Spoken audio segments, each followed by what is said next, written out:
খুশি দ্বিতীয়বারের মতো মা হতে চলছে, সেই জন্য হাসপাতালে দেখানোর জন্য নিয়ে আসলাম।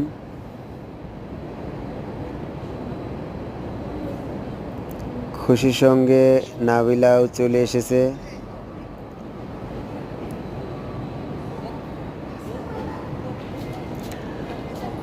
বেবির কি অবস্থা সেটা দেখানোর জন্য হাসপাতালে নিয়ে আসতে হয় এবং স্ক্যান করবে।